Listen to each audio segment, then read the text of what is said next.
air conditioning system for our Valiants and Darts has been completely redesigned. The heating, cooling, and ventilation functions have been integrated. The new system now operates on the reheat principle to provide heating, cooling, and dehumidifying. For the first time, a blend air system is used to provide comfortable discharge air temperature for both cooling and heating. This is entirely different from the temperature control system used on our other air-conditioned models. The refrigeration part of the system is essentially the same as on past model compacts. Minimum evaporator temperature is still controlled by cycling the compressor clutch. However, clutch cycling is now used for the sole purpose of preventing evaporator freeze-up. If the refrigeration system were allowed to operate continuously, the evaporator would get so cold that moisture would freeze on the evaporator fins. Frost could build up and restrict airflow. To prevent this, the refrigeration system is turned off by disengaging the compressor clutch before the evaporator temperature drops below the frost point. On past model compacts, an adjustable thermal switch having a sensing tube inserted between the evaporator fins is used. This switch does two things. Since it is adjustable, it is used to change the temperature operating range of the evaporator. This determines the temperature of the air delivered to the car interior. The thermal switch is calibrated to prevent frosting by controlling minimum evaporator temperature. On the 1973 model compacts, the adjustable thermal switch has been replaced by a non-adjustable antifreeze switch. It opens the clutch circuit before the evaporator gets cold enough to cause frosting. The antifreeze switch opens the clutch circuit at about 33 degrees. It closes and engages the compressor clutch at about 38 degrees. And that takes care of refrigeration system changes. Next, we'll explain airflow and the completely new reheat and blend air setup. This is an art representation of the basic system components. Notice that the blower is located between the heater core and the evaporator.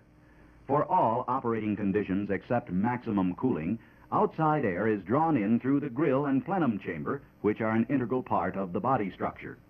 Airflow control starts at the inlet air door. Here it is positioned so that only inside or recirculated air enters the system. Here the inlet air door is positioned so that only outside air is entering the system. All air entering the system is pulled through the evaporator by the blower and then blown toward the blend air door and heater core. The blend air door determines what portion of the air will be blown through the heater core and how much will bypass it. It is connected to the temperature control lever. When the blend air door is in the warm position, it directs all air through the heater core. This is the maximum heat position.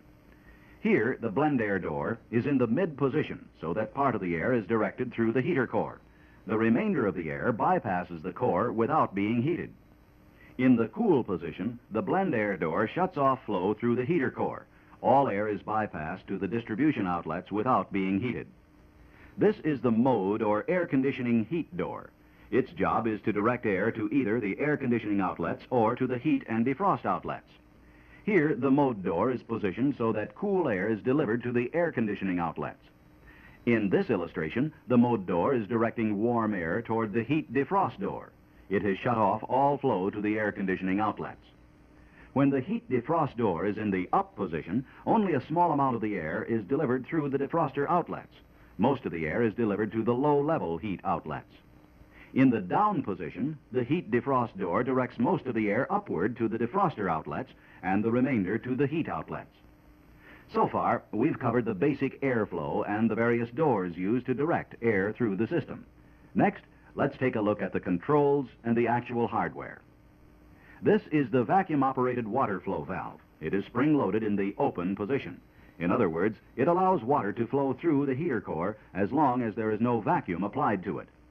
The control unit assembly is completely new. The fan switch at the left permits selection of high, medium, or low blower speed.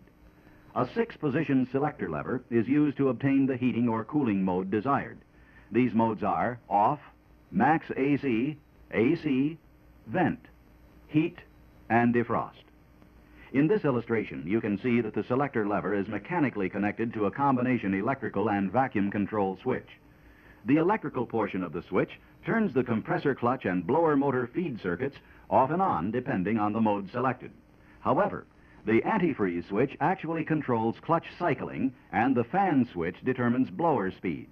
The vacuum part of the switch controls the circuits for the airflow door actuators and the vacuum-operated water valve.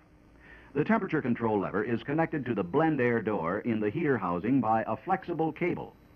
Now notice the temperature control lever also operates a vacuum transfer switch. This switch routes vacuum to the water flow valve when the temperature lever is moved all of the way to the left and vent, max AC, AC, or off has been selected. Since the water valve is spring-loaded in the open position, applying vacuum closes it. This shuts off all coolant flow to the heater core. When the temperature control lever is moved approximately 1/4 of its travel to the right, a button on the end of the switch is released. This cuts off vacuum to the water valve. Next, let's get acquainted with the basic air conditioning heater assembly, the vacuum actuators, and the airflow doors. This is the opening that connects to the outside air source.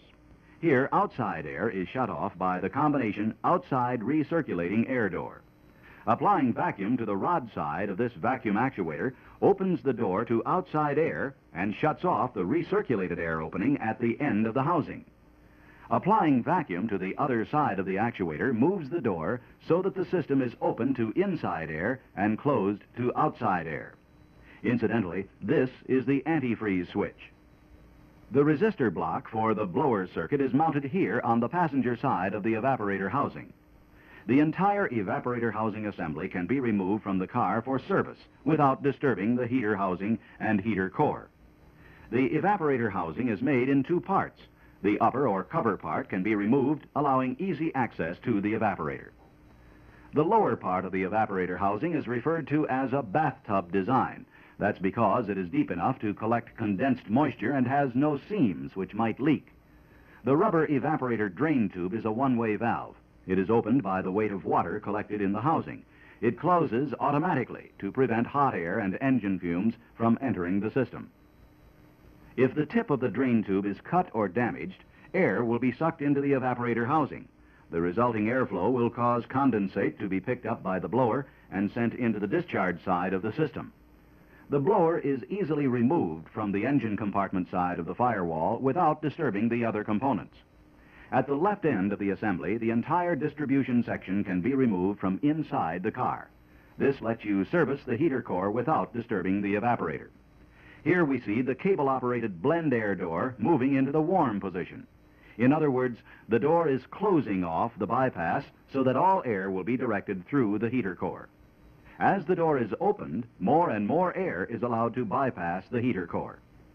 Next, we'll reassemble the distribution housing and look at the remaining doors and actuators. This double-acting vacuum actuator operates the mode door. Vacuum applied to the rod side closes the air conditioning outlet opening so that all air is directed to the heat and defroster outlets. Vacuum applied to the other side of the actuator shuts off air to the heat and defrost outlets, opens the passage to the air conditioning outlets. This actuator is spring-loaded and has only one vacuum connection. It controls the opening and closing of the heat defrost door. Vacuum pulls the door upward when heat is selected. The spring in the vacuum actuator pushes the door downward when defrost is selected. So far, we've looked at the actual hardware and explained basic airflow. Now let's put it all together and review exactly what happens for each position of the selector lever. When the selector lever is in the off position, the inlet air door is open to inside air, closed to outside air. The evaporator is warm and the blower is turned off because the electrical feed circuits are open. The position of the blend air door depends on the temperature control lever. However, this is not important because there is no airflow. The heater core is cold unless the temperature control lever is moved to the right, opening the water valve. The heat defrost door is up in the heat position. The mode door is open to the air conditioning outlets. When max AC is selected, the inlet air door uncovers the inside air opening and shuts off all outside air. The evaporator is cold because the compressor clutch is engaged and the refrigeration system is operating. To get the maximum amount of cooling, the blend air door would bypass all airflow around the heater core. The heater core would be cold because the water valve would be closed. The mode door is positioned to direct flow to the air conditioning outlets. The heat defrost door is in the heat position, but there is no airflow to the heat or defroster outlets. When AC is selected, the inlet air door is open to outside air. All other system conditions are essentially the same as for max AC. The evaporator is cold. The position of the blend air door depends on how much cooling or how much reheat is desired. The heater core will be hot only if reheat and reduced cooling is preferred. And of course, all air is delivered through the air conditioning outlets. When outside air ventilation, vent, is selected, the system operates on outside air, the same as for air conditioning. However, the evaporator is not cold because the clutch circuit is open and the compressor is not running. The blower does operate at the speed selected. The blend air door position is controlled by the temperature control lever. The heater core will not be warm unless the temperature control lever is moved to the right, in the warmer direction, to open the water flow valve. In other words, you can have heated fresh air ventilation. However, the mode door is positioned so that all air will be delivered from the air conditioning outlets. When heat or defrost is selected, the system operates on outside air. As a matter of fact, heat and defrost are identical except for final air distribution.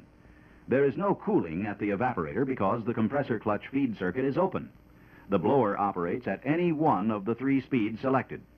The temperature lever and blend air door control airflow through or around the heater core. For full heat, all air passes through the heater core. The heater core will be hot because the water valve is fully open for both heat and defrost.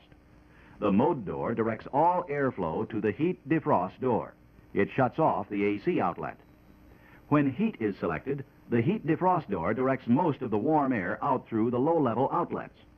If defrost is selected, the heat defrost door directs most of the heat to the defrost outlets and much less from the heat outlets. And that wraps up our 1973 compact model air conditioning story. This new system promises to be unusually effective and trouble-free. However, if it does require service, you'll find the how-to information you'll need in your service manuals and this month's reference books.